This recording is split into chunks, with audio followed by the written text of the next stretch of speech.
David DeWitts, live south of Mankato, small farming community, Good Thunder, Minnesota. And I had a small tear in my meniscus, which was causing pain after any workout or even a heavy day working. And I also had a couple of doctors tell me that some of the research coming out now was that with the arthroscopic, about 50% of those people are having pain again, maybe 5 to 10 years later.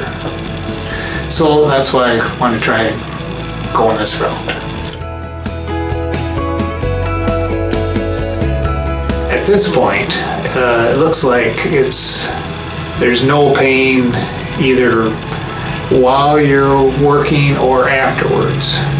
So that's the big improvement there. Because I think a lot of people will be on the fence, but for me, it's the future. You know, if you do the other type surgery, are you going to be back with the same pain again?